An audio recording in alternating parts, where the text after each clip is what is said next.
There we go. Welcome, everyone. Thank you all so much for being here today. I'm Jamie. I am with Metro Council.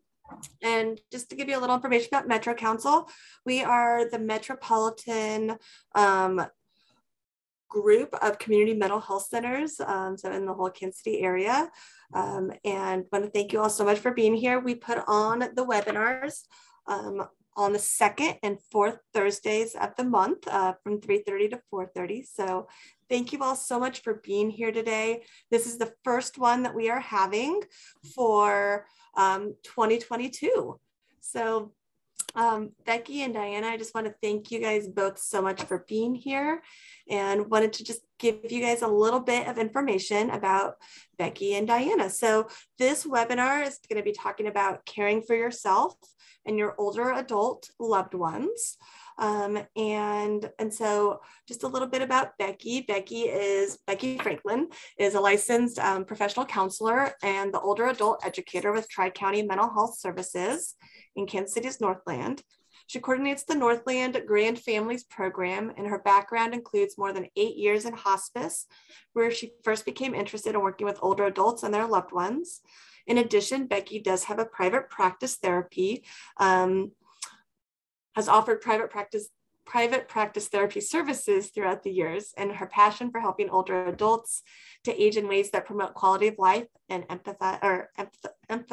emphasize, I can't talk, a sense of meaning, purpose, and impact that can be seen in everything Becky does. And in Becky's free time, she enjoys spending time with her 2 teenage daughters and their 2 dogs and being outdoors. And then Diana Englander is a former microbiologist and health information technology specialist with more than 20 years of business management and healthcare related experience. She completed her bachelor's degree at Park University and has a master's in public health from Benedictine University. And Diana has been a community aging specialist at Northland Shepherd Center for the past 6 years. So I want to thank you guys so much for being here, and you guys can take it away. Awesome. Thank you, Jamie. Thank you. Well, let's go ahead and pull up our screen here just to get that going, and then I will tell you a little bit more about who we are and what we are doing together. But thank you for inviting us to be here today and to kick off the new year with your first monthly meeting. That's exciting. I don't know about you guys, but I can't believe we're already so far along in the month of January. I don't know where time has gone. So right off the bat, just one of the things that we wanted to explain is the name of our organization that is called Together We Care. And we coined that name because years ago, Tri-County Mental Health, so that's my organization, and Northland Shepherd Center, which is Diana's organization, we were talking about our desire to offer outreach to older adult caregivers in the Northland. And we decided that we thought we could accomplish more by joining forces. And so that has been a really exciting journey, just thinking back to how that started and just how much we've done since then. And so that's partly why you have both of us here with you today, is because with this topic of older adult caregivers, this has really been a wonderful partnership and conglomerate between the 2 organizations. So I don't know about you guys, but as we are in the middle of a cold January and we're to the end of the work week, I thought it was very fitting to kick off our time together with a little bit of humor. So this slide here is actually a post that I had seen circulating around social media, and this was really cute. This was a young student who had to complete this as part of a school assignment, but her answer is very fitting for our topic today. So here's what she said: when I am 100 years old, that was her homework assignment, was to fill that in. And so she put, when I turn 100 years old, I will be tired of everything and everyone. So I will tell everyone I'm going to Canada, but actually I will go to the Bahamas and I'll live in a tiny hut with my tiny dog, and I will order fish tacos when I'm hungry, and I'll live my best life with no crap. So I don't know about you, but that got my attention. Certainly gave me a good laugh. But I do think also it's very fitting. I think that so often, we think that we're going to be going into our golden years, and that when we get older, that we'll be able to put some of the stressors of life behind us. And certainly that is the hope. But the reality is that for many older adults, and also older adult caregivers, which can take any age, we can be an older adult caregiver even before we are older adults. And so, as we all know, there's oftentimes added responsibilities and stressors that go along with that. So unfortunately, our plan to go off to the Bahamas and eat fish tacos may not always come to fruition, maybe as a vacation, right? So let's see. There we go. All right, more than 54 million adults ages 65 and over live in the United States today, according to the US Census Bureau, which accounts for 16.5% of the nation's population. This is the largest segment of consumers, about 40% of the market share, and studies also show that this generation controls about 70% of all disposable income in the United States today.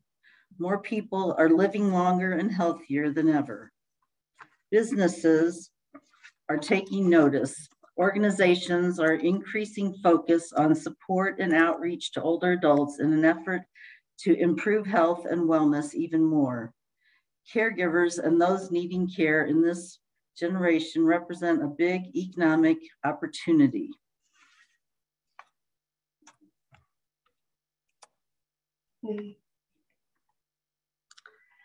So I think those statistics really do a good job of putting it in perspective. One of the things that Diana and I talk about a lot is just how we're seeing overall this increase in the older adult population. And so we want to follow suit with the support that we offer and make sure that we're really being targeted in our approach. So one thing that I think captures this well is just this concept of this great common denominator, or really the reality that we're all getting older. Some of us may be in the middle of the aging process. Some of us maybe are not there yet, but we will be sooner or later.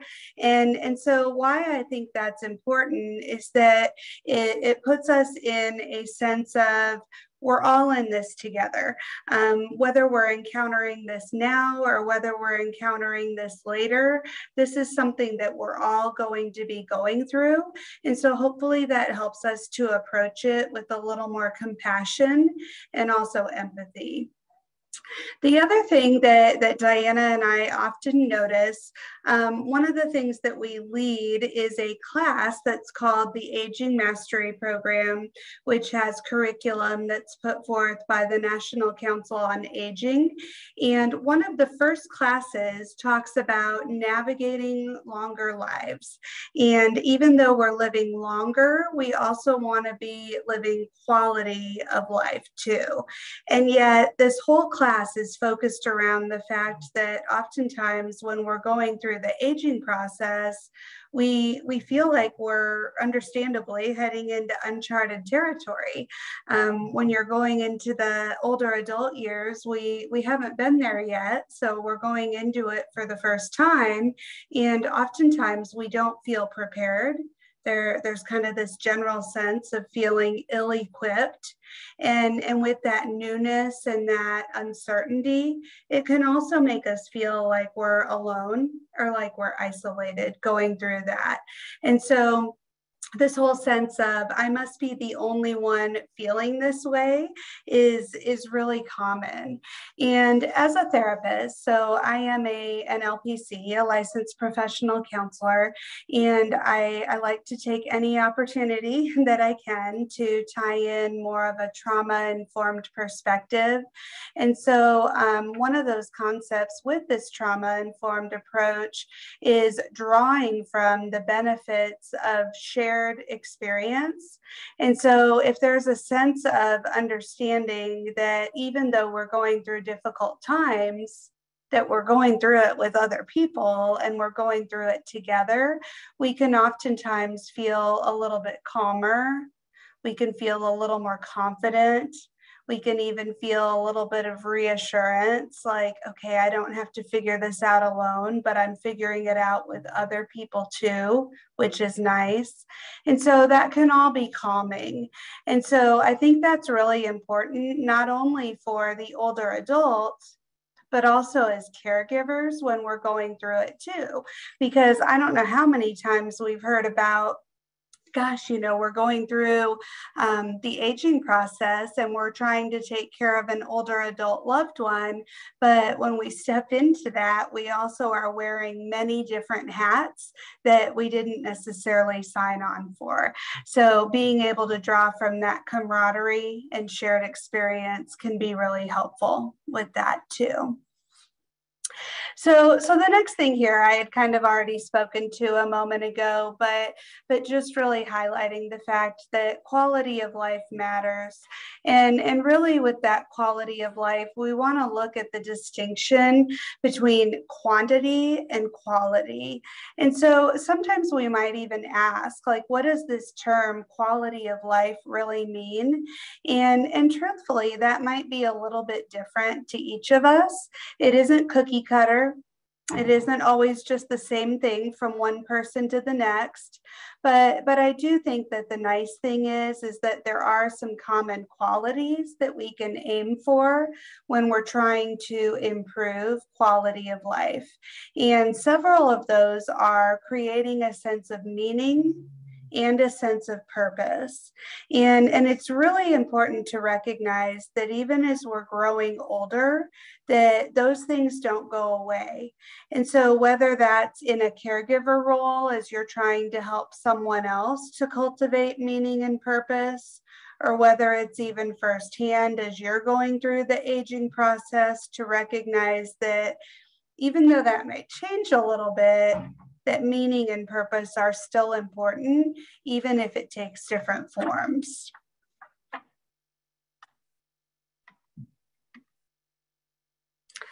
So that lends well to this next slide here, which really centers around just feeling seen and feeling heard. Some of you may be familiar with the study that I'm about to mention, but I love this study, and I think it really just emphasizes quality of life and just feeling valued at any age. And so there was a study that was conducted where newborn babies were touched, cuddled, interacted with, spoken to. And then there was a second group where some babies were only provided basic care. So their diapers were still changed, they were bathed, given medication, you know, all their basic needs were met, but two different groups. And what the findings showed is that the first group of babies, so those that were given more touch and interaction, that they showed greater advances.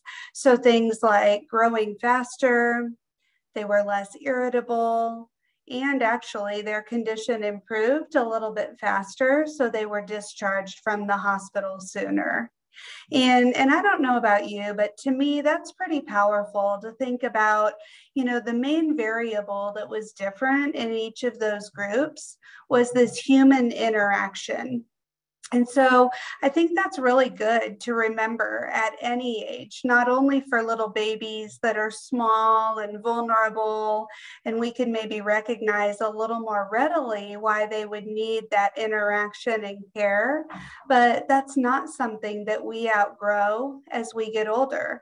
That's something that we need at any age, whether we're teenagers or adults or on into older adulthood, that we still need this gift of human interaction.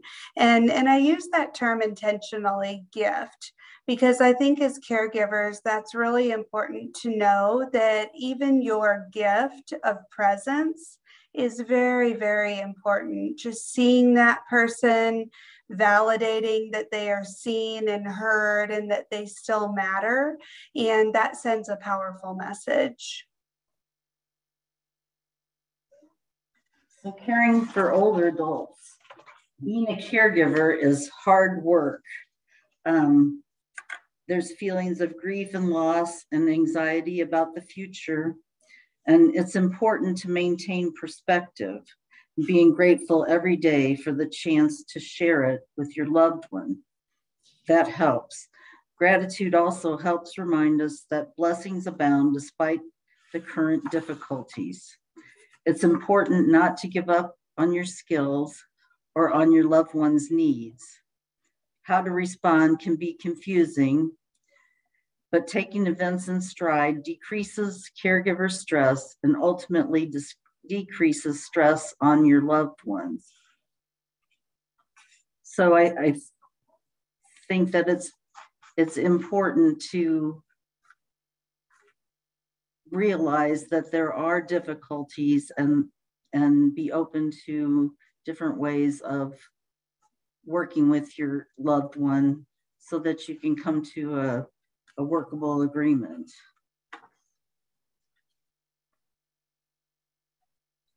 So get used to a new normal.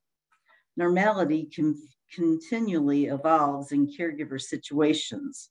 Expect the unexpected. So perception is the key. If you're living mindfully in each moment, it will be easier to be empathetic. And then empathy will help you treat your loved ones with dignity and respect. It may also help you to retain your composure when the inevitable upsetting situation arises. In addition, if you keep your sense of humor, it will help you laugh and not cry. And laughing is a good stress and anxiety reliever, as we'll see in later slides. All right, so who doesn't love getting on the airplane and hearing them, their spiel about the oxygen dropping, and take care of yourself first and then help the person next to you. But I didn't realize that it would actually be something so relatable to the work that I do. The message is to use the first oxygen on yourself and then assist someone else is a great message for caregivers, because if, in my experience, caregivers burn the candle at both ends, and if they don't take care of themselves, it could be that they might pass away before the person they're taking care of. And I know that's happened on more than one occasion, so we can't stress the importance of self-care. Stress is a big thing to caregivers, and they're totally focused on their loved one and neglecting their own needs, and that's what happens. So living under that constant stress can lead to devastating side effects. So the analogy of oxygen, which is life-giving and essential, makes sense for caregivers because deep breathing and meditation can be powerful tools to counteract that feeling of being overwhelmed.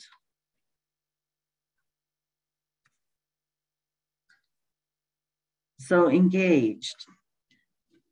Engagement is the first step in getting to help your loved one and know what's going to work.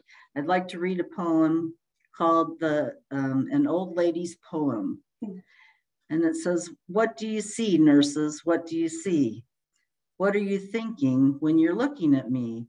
a crabby old woman not very wise, uncertain of habit with faraway eyes, who dribbles her food and makes no reply when you say in a loud voice, I do wish you'd try, who seems not to notice the things that you do and forever is losing a stocking or shoe, who resisting or not lets you do as you will, with bathing and feeding, the long day to fill. Is that what you're thinking? Is that what you see? Then open your eyes, nurse, you're not looking at me. I'll tell you who I am as I sit here so still, as I do at your bidding, as I eat at your will. I'm a small child of 10 with a father and mother, brothers and sisters who love one another. A young girl of 16 with wings on her feet, dreaming that soon now a lover she'll meet. A bride soon at 20, my heart gives a leap, remembering the vows that I promised to keep. At 25 now, I have young of my own who need me to guide and secure a secure, happy home. A woman of 30, my young now grown fast, bound to each other with ties that should last. At 40, my young sons have grown and are gone, but my man's beside me to see I don't mourn. At 50, once more, babies play round my knee. Again, we know children, my loved one and me. Dark days are upon me, my husband is dead. I look at the future and I shudder with dread. For my young are all rearing the young of their own, and I think of the years and the love that I've known. Now I'm an old woman, and nature is cruel. 'Tis just to make old age look like a fool. The body it crumbles, grace and vigor depart. There is now a stone where I once had a heart. But inside this old carcass, a young girl still dwells. And now and again, my battered heart swells. I remember the joys, I remember the pain, and I'm loving and living life over again. I think of the years, all too few, gone too fast, and accept the stark fact that nothing can last. So open your eyes, nurses, open and see. Not a crabby old woman. Look closer, see me. And I think that's a beautiful poem. My mom has a picture of an old woman, and it says, what I am now, you are now what I once was, and I am now what you will be. And that's certainly something to bear in mind when you're dealing with loved ones. Mm-hmm. So family dynamics go way back and are hard to change. Clear boundaries are especially important. The role reversals may be difficult to accept for the caregiver and the loved one, especially in the early stages of dementia, when your loved one knows they're not understanding things like they once did.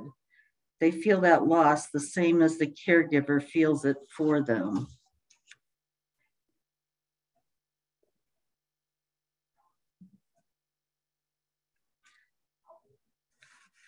So I know with my own dad, it's important that he's not the salesperson he used to be, and he tends to shy away from conversations because he worries about what he'll say or be able to keep up, maybe not keep up or say silly things. He worries about that. But we try to help give him little cues like reminders and just reassurance that he'll be okay. Everything will be okay. We'll take care of him regardless what happens. And I love that, just that reassurance. We'll be touching on that again here in a moment, because I think that's so common with caregiving, that they look to you for that direction and reassurance.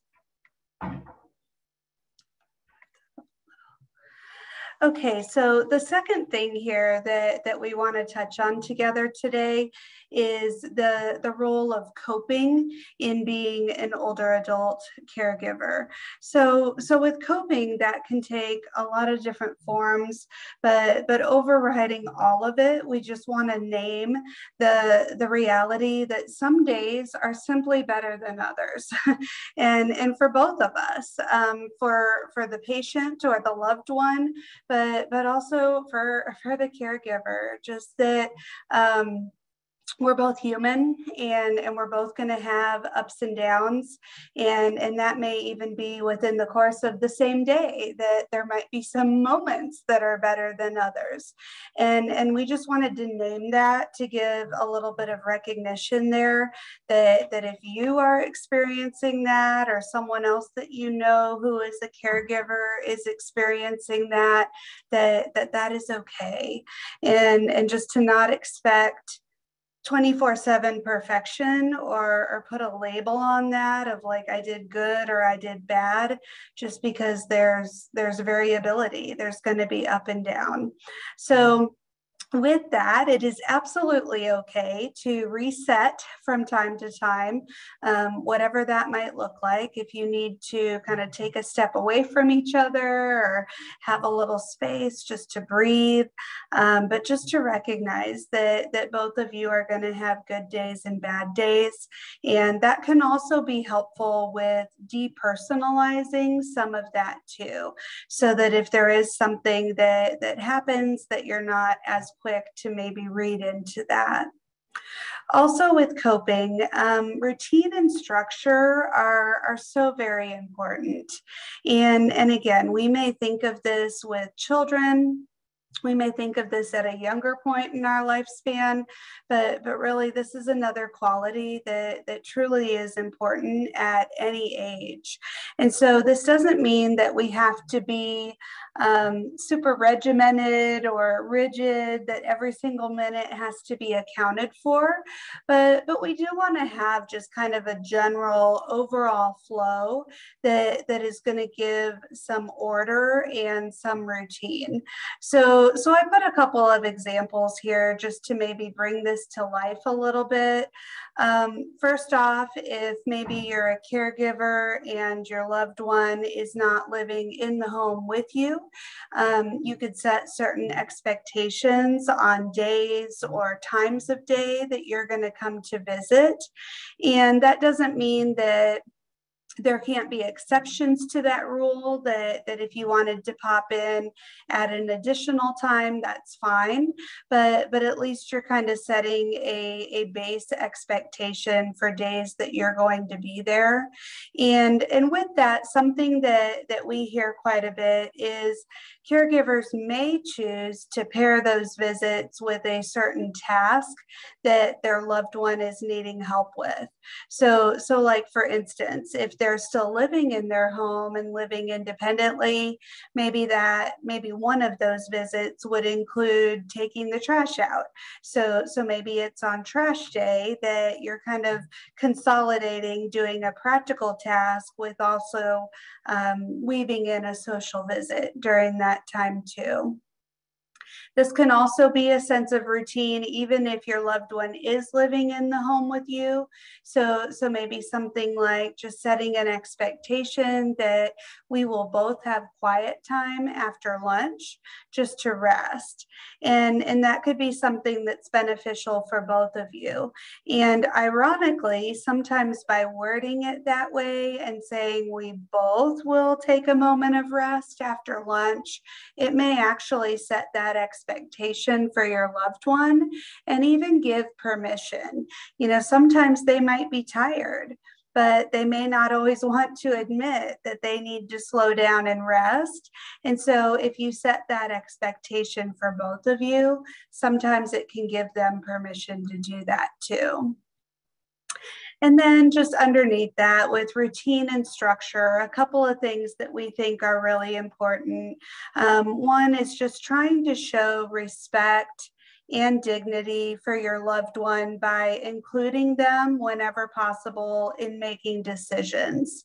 And we recognize Most definitely. That there's some situations that lend better for that than others, but whenever possible, just trying to keep that in mind. Or even if they're not ultimately going to be the decision maker, if you can keep them in the loop of communication, that's kind of nice too, just to let them know what to expect or what's coming, especially if it is something that's changing.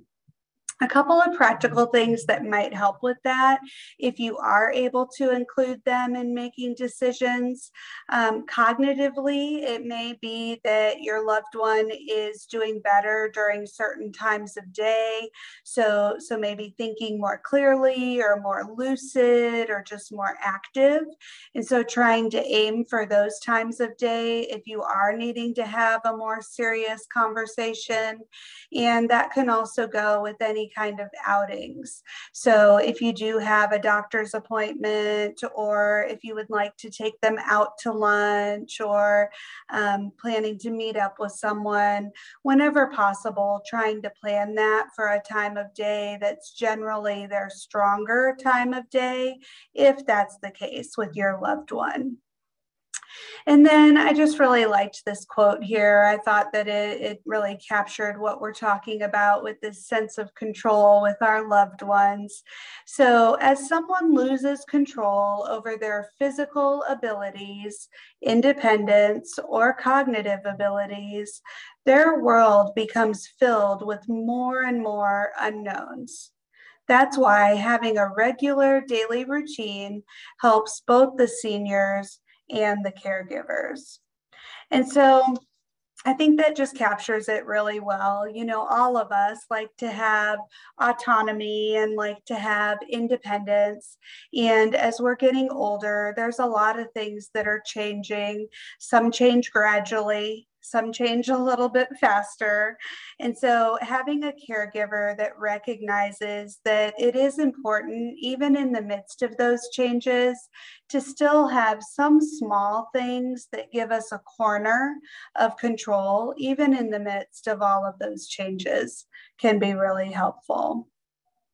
So the other thing that I did want to mention with this is just the fact that I know that oftentimes as a caregiver, we may feel like the tasks that we're doing to take care of our loved one are somewhat mundane, kind of like, you know, eat, sleep, work, do it all over again. And so it can take on a little bit of a Groundhog's Day mentality. And yet it is really, really important to highlight and to recognize that as an older adult caregiver, even those mundane tasks are really making a big difference to your loved one. When you think about how scary it can feel to be going through so many changes, or to feel like the things that maybe once were easy are no longer easy, then all of a sudden we're looking to that loved one, that caregiver, for a sense of reassurance. And even doing those daily tasks definitely conveys a sense of love and also a sense of security. So just to know that, especially when you're in the trenches doing those daily tasks of taking care of your loved one, that really does make a difference and offers reassurance and stability. And I know you've seen that some with your dad too. Mm-hmm.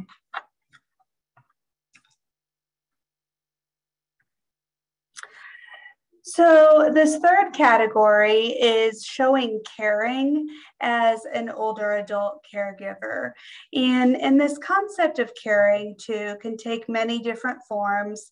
Yes, there are physical tasks that we do just to take care of our loved one in practical ways, but there's also emotional tasks of caring for them too. So with that, first off here, we just put that we want to have a sense of meeting our loved one where they're at, especially when you're a family member, loved one, or caregiver. You may be aware of what tasks or activities they used to enjoy, but as they're going through the aging process, it is common, it is normal to have those tasks and activities evolve and change. And so just being in tune to what your loved one is needing at different stages can not only be reassuring to them, but it can also reduce frustration for you too, and make those times together more meaningful. So one of the models that we have found that does this very well is something that is called Tipa Snow Gems. And so I know that's a mouthful, so I'm just going to explain. Tipa Snow is the name of the individual who actually coined this model, and the gems refers to she has associated different gems with different stages of the model. And so I love that when you think of gems, gems are precious and gems are beautiful. And yet we look at different gems and each one has unique qualities and attributes. And so they're all pretty, but they're all pretty in their own unique way. And so what a beautiful way of using that for this strengths-based model. So one thing that we see oftentimes in working with older adults, or just even thinking about the aging process as a whole, is we tend to look at deficits or what we no longer can do as we're getting older. And this Tipa Snow Gems model is actually a strengths-based model where she goes through each stage and she highlights the strengths. And so, yes, she acknowledges what some of those changes may be and what some of the decline may be, but she also gives special attention to what that individual can still do. And it's pretty amazing because oftentimes as a caregiver, we may feel like it's a mystery, you know, just looking at a loved one and seeing those signs of decline and seeing what they no longer can do can oftentimes put us at a loss of how do I take care of this individual in the middle of their changing needs. So having this structure can be helpful to at least assess where your loved one is at different points, and then to give some pointers on some things that you might be able to do that are in line with some of those strengths. So just to give you one example, one of the phases is called the amber phase. So if you think of like that orange-brown gemstone, the amber phase, and that phase is a little more tactile in nature. And so they like to be hands-on. They like to explore their environment with their five senses. And so knowing that as a caregiver, if you start to observe your loved one really touching items more or picking them up or holding different things in their hands, that might be a sign that they are transitioning into this phase. And so just a couple of ideas for what you could do during a visit with them that would incorporate sensory activities. So with your conversation, you could, if you were outdoors, you could comment on the temperature and just what that feels like to you. So it's a nice warm day. We're going to pretend, I know we're in January, but you could say it's a nice warm day and comment about what that feels like on your skin or what the sun feels like to you. You could comment on the color of the sky and the beauty of that. Or if you're indoors, you could comment on the texture of a soft blanket and what that feels like to you, and ask what that feels like to them. And just being in tune to that, just those different senses, like our five senses, and what that feels like to you, or how you're interpreting that, but then also inviting them to reflect on that, and whether they can share that verbally with you, or even whether you just see them experiencing that on their own, that's still meaningful. Another thing with that could be nice is just little fidget tools. So whether that's a stress ball or some other sort of fidgets, those have really taken on a lot of popularity again. So you can see those everywhere, from Five Below to drugstores, but just different things that can help whenever there's anxiety, or just more like of a need to have something to do to keep their hands busy. Also here, one thing that we did want to touch on with caring is just, it can be really difficult when you are caring for an older adult loved one and you're noticing that they're talking about things that are not based in reality. So kind of like you're hearing them say something and you're like, that's not really true, and then feeling conflicted, like, how do I handle that? Or you may hear your loved one repeating the same thing over and over, and it might be tempting to say, you've already shared that. Even if it's well-intentioned to want to prompt them or to want to correct them, generally we recommend not doing that, and just remembering that their perception is real to them.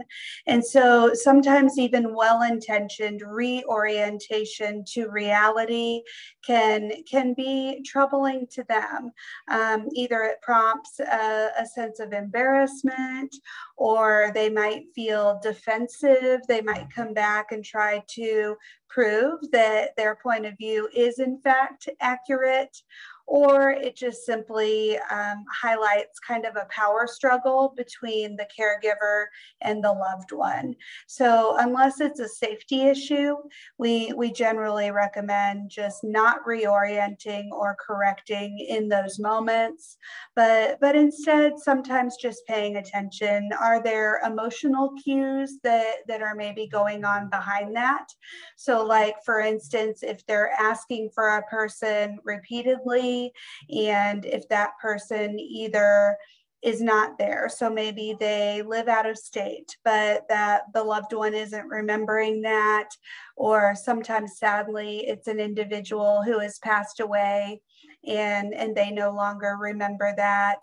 And so instead of grounding them in reality by correcting them on that, you can look for, what might they be feeling behind that repeated request.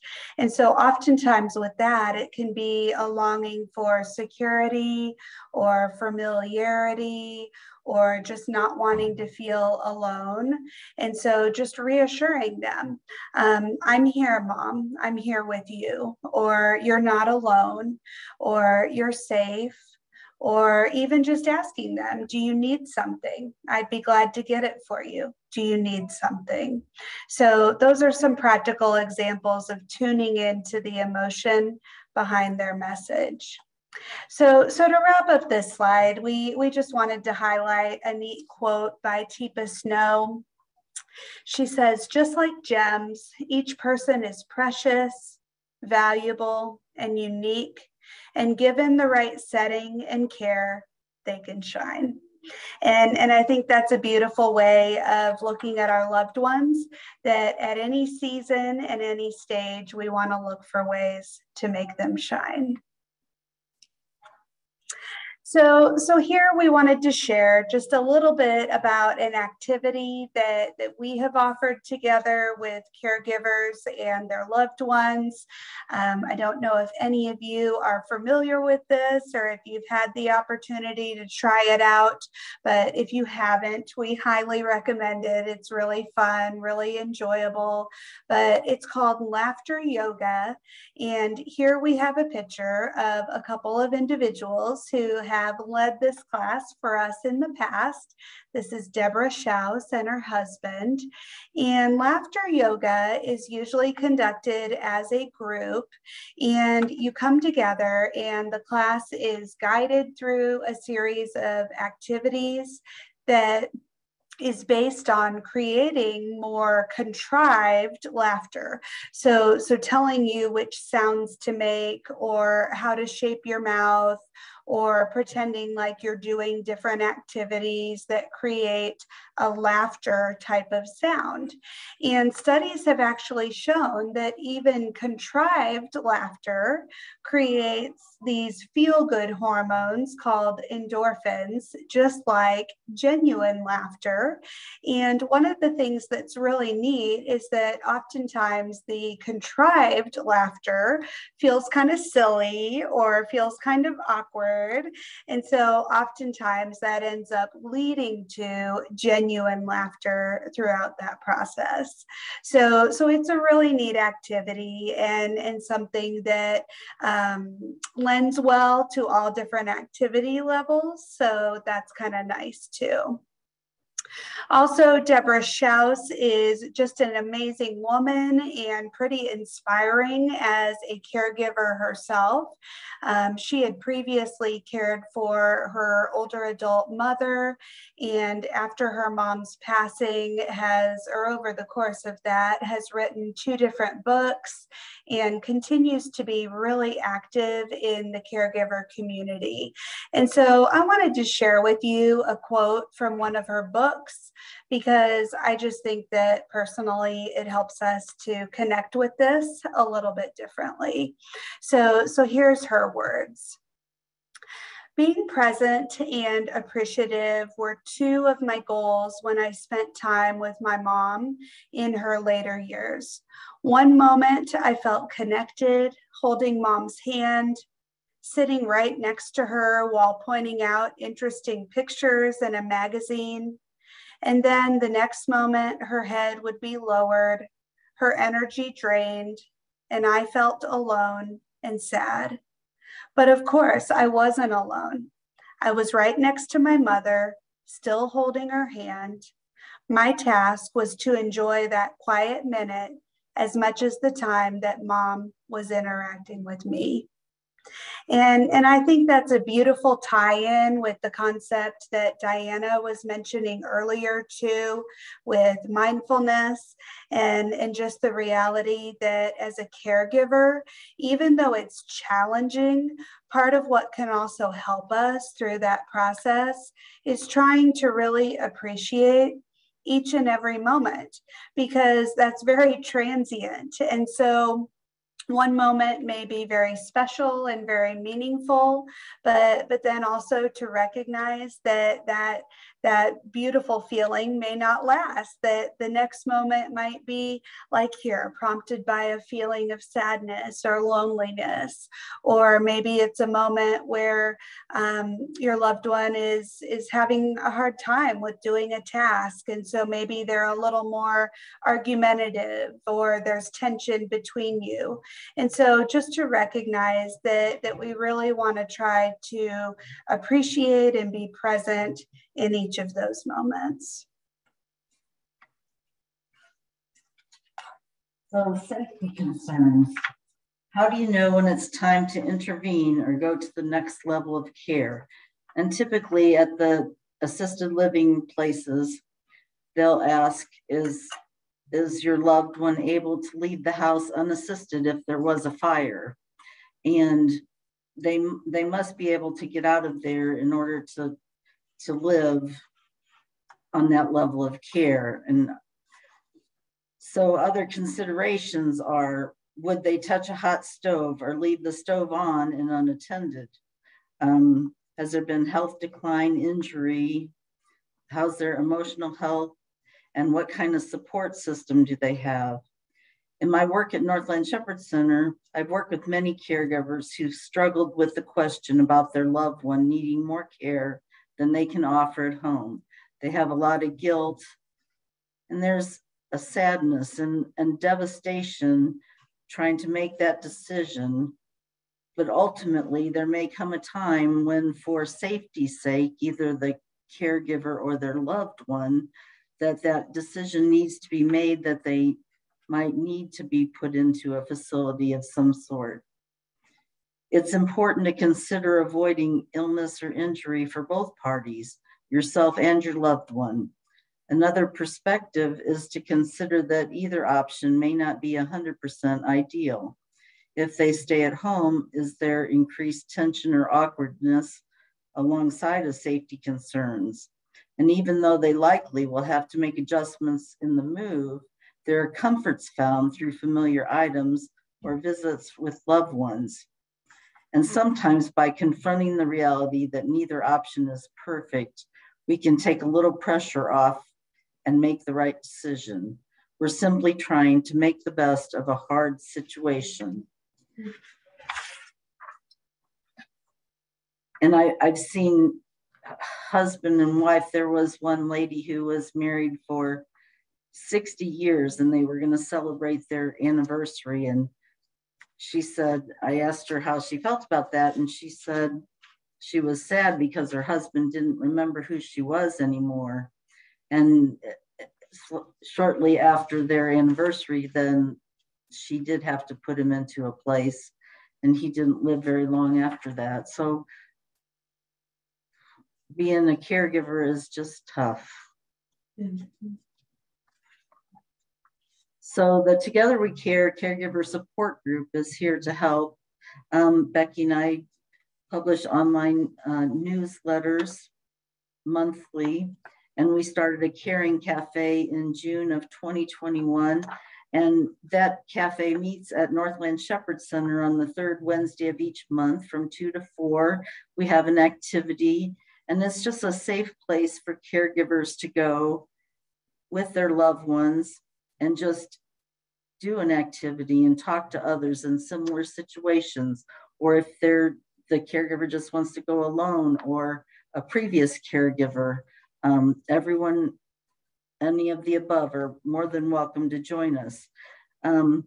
We have this intimate group that meets at Woodneath Library once a month on the first Thursday of each month from 10 to 11:30.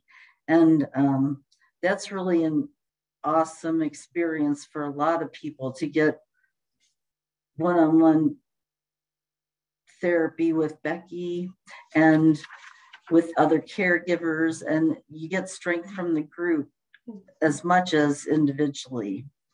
We have social events that we do, a caregiver appreciation pampering event every November, because that's Caregiver Appreciation Month.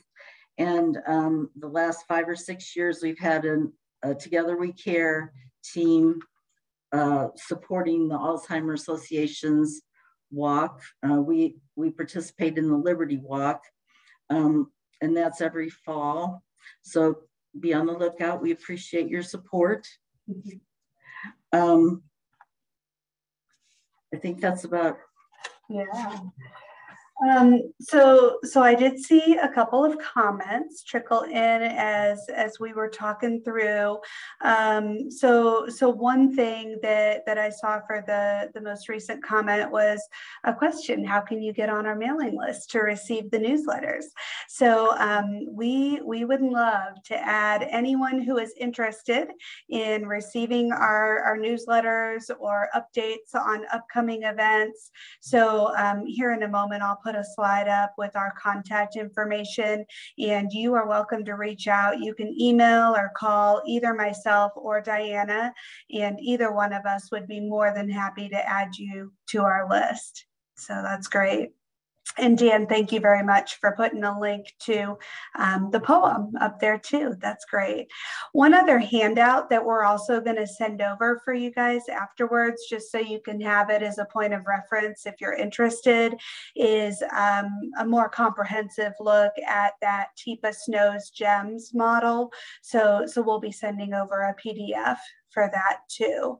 One thing we did want to also highlight in closing today is just that with our references here, what we did is we did include, of course, any references from directly throughout the presentation, but we also wove in a few recommended readings. So feel free to take a look at that, because there's some really good books in here. Like one is this laughter yoga book. There's some different things on Memory Cafe, which was more kind of the underpinning of how our Caring Cafe was started.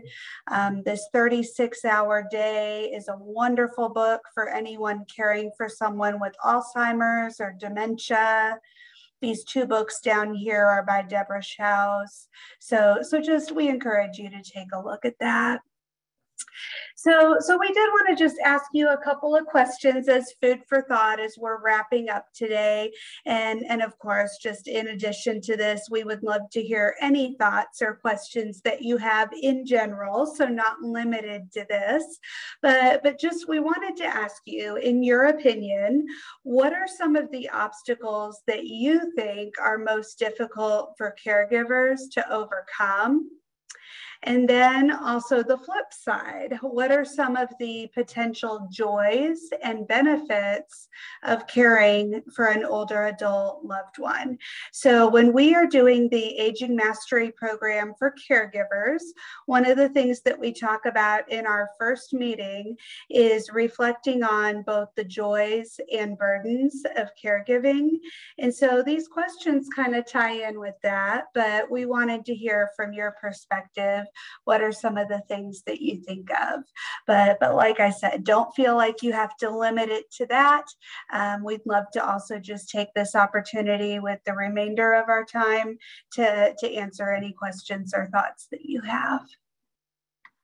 So I'll pull up our chat here. Let's see.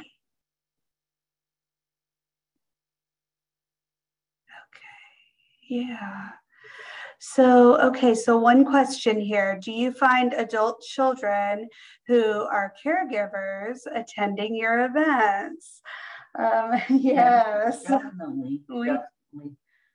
And by children, we mean 60 and over usually. Mm-hmm. But there's a few that are in their late 40s and 50s. Mm-hmm. And it's really neat, this Aging Mastery Program for caregivers, oftentimes the response that we get at graduation is people saying, oh, I wish I would have taken this a little bit younger. So it's good information to have, and I think early intervention is always preferable, but yes, we definitely do have adult children as caregivers who come, even if they're not older adults themselves. Yeah, good thoughts here. So obstacles, knowing when it's time to seek a higher level of care. Absolutely. Yes. Caregiver guilt. Yeah, it's hard. We do see that a lot. Good. So addressing both sides, burdens, empathy, burnout, joys, sharing memories and moments. One of the first caring cafes that we did was a memory type where people brought 6 pictures and you talked about your life throughout those pictures, and it was memorable. It was a nice It was a nice event. Yes, I agree. It was really capturing that life review and just looking back. When needing to move into a small space like assisted living, how do you help your loved one decide what belongings to keep? It's hard to downsize a whole household. Absolutely. Yes. Years ago, there was a really good workshop on creating a legacy, just honoring a legacy. And it spoke to that, just creative ways to help with downsizing. Yeah.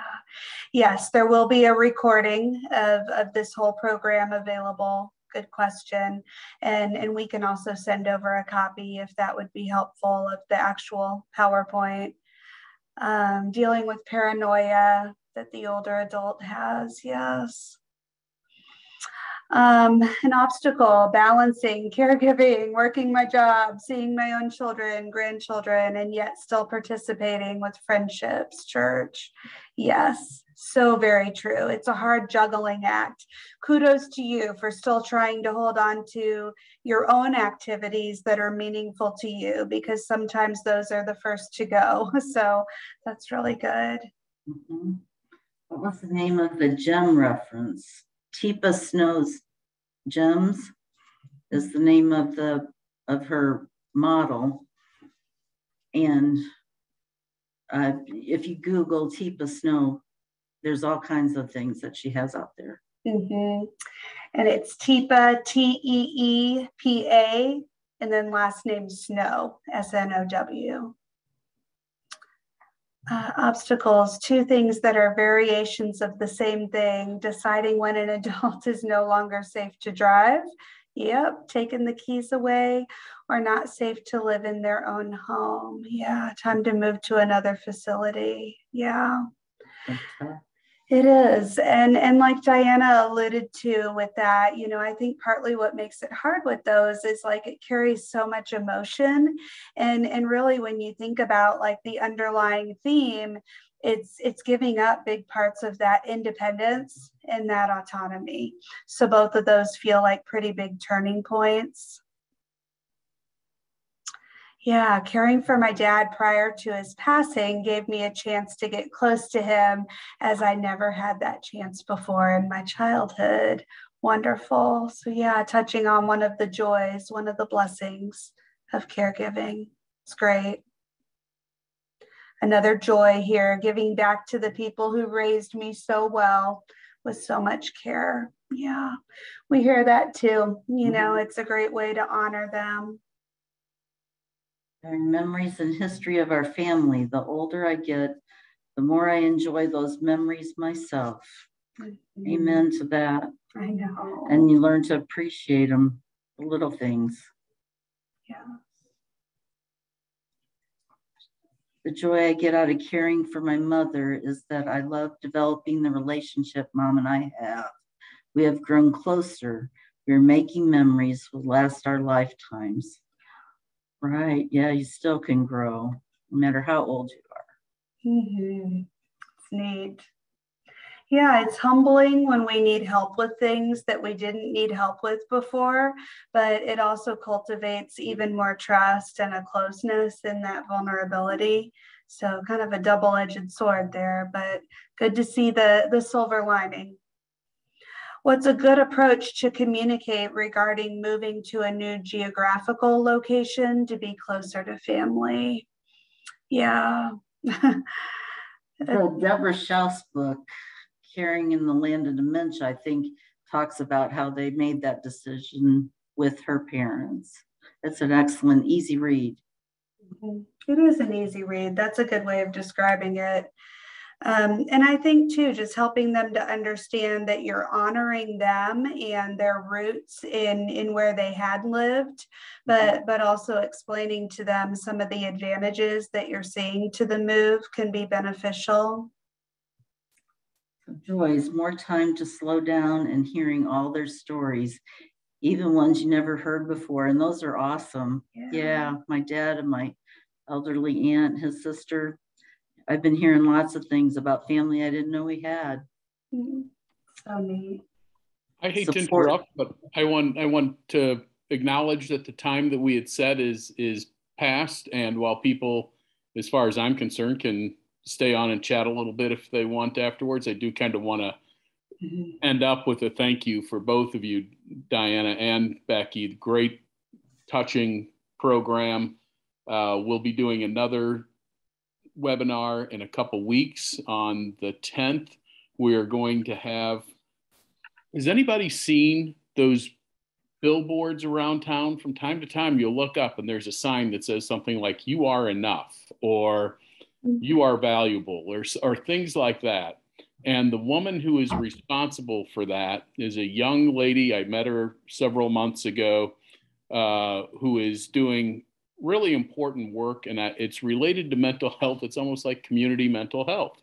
And she's going to talk to us about her inspiration to do that, and her how she's going about that, and what it means to her, and why she started. And it's going to be a fascinating program, and I hope people will consider attending that as well.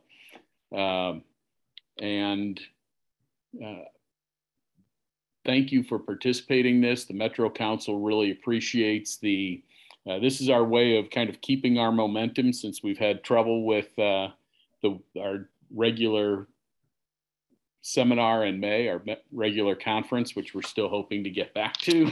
And these webinars have been a great thing for us. Do you have anything you want to add, Jamie? I want to thank you all so much for being here. Thank you, Becky. Thank you, Diana. That was incredible. I have a aging grandparent as well, and definitely took a lot of great information from this, and we'll be having my family actually listen to this recording. So thank you all so much. And any other questions anybody might have, we'll stick around for a few more minutes, if that's okay, Becky and Diana, to answer any more questions people have. But and we'll be sending out the sign up link for the next webinar sometime fairly soon. So and then a couple of the things people said, let's see, I feel that caring for your loved one can be really awesome. You said that one already. And then did you also talk about that there are agencies in the community that can provide relief for caregivers needing assistance or respite? We had not addressed that one yet. Okay. So some of that, honestly, that's probably more your expertise, although I feel like I lean on you a lot with that, but it's somewhat county specific, although some of them do encompass more like the Kansas City Metro. But also in Clay and Platte County, there's a wonderful benefit that through the senior services, you can have an evaluation or an assessment done to see if you might qualify for some financial assistance for in-home care. And then they partner with certain in-home senior care agencies. So oftentimes we'll recommend that as a starting point. But we do have different agencies that we recommend that are just, it kind of depends on geographic location of where you live and just the type of care that you might be looking for. And Northland Shepherd Center has on Tuesdays. It used to be every Tuesday and Thursday, but with COVID and all, it's twice a month on Tuesdays. It's just a mini respite, like from 10 to 1, where a loved one can drop their caregiver can drop their loved one off, and they do activities and have entertainment and lunch, and they just have a great time. And it gives the caregivers a little respite. And the caregiver directed respite program that Becky was talking about is income based. So, but I think it's a pretty generous upper limit. So if you have questions, please give us a call.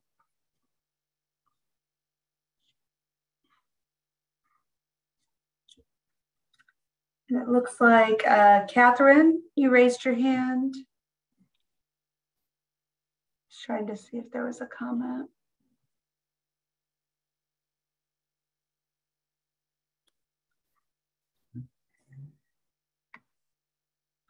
Let me see if I can somehow get Catherine able to talk. Here it is. Okay, Catherine. Hello. Hi, Catherine. What kind of questions do you have?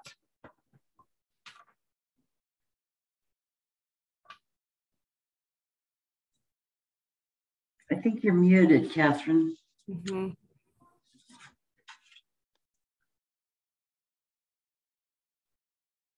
Can you hear me? Yes. Yeah.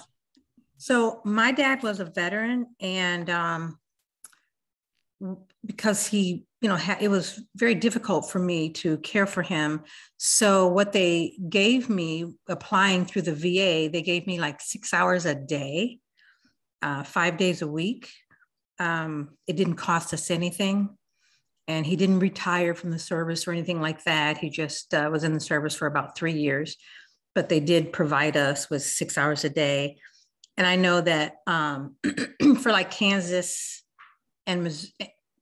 City and some Missouri counties, but mostly Kansas City, Kansas, I know that there's Area Agency on Aging that provides for free, but it's also income based. But it's like if you make, for one person, you make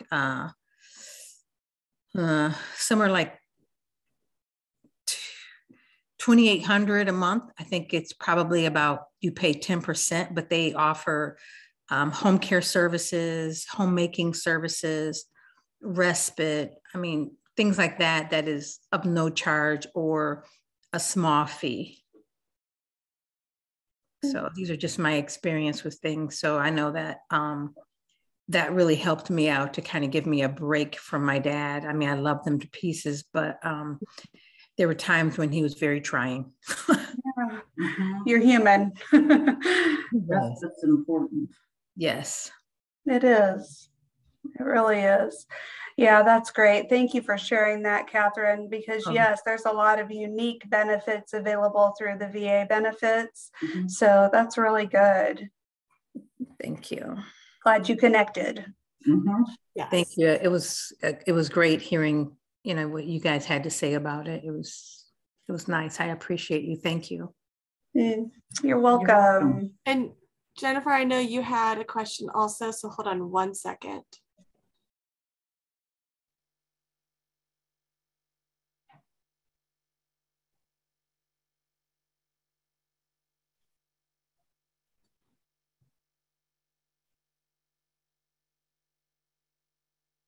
There we go. Thank you. Can you hear me? Yes. Wonderful. It's not so much a question that I have, but a comment. I thought my knowledge and experience dealing with my stepfather, who was a military vet and had Alzheimer's, and he needed care in a facility. We looked around at many facilities in town and we didn't find one that we were comfortable with. So we started checking out the VA facilities. And I just want to pass along this tip. If your loved one happens to be a military veteran who is seeking something like this, a placement like this, find the place that you want him to go. Like if it's in the state of Missouri, find the place maybe closest to you, or research and find the best facility you can. And then when you contact the VA, go ahead and put your name on every single VA application that you can, because, and this happened with my stepfather, because if he can't, like we wanted him in Warrensburg, but we couldn't get him in Warrensburg. So we put him in Cameron. Well, that was a drive for us. And that was a nice facility, but we wanted him in Warrensburg closer to us, which was a great facility.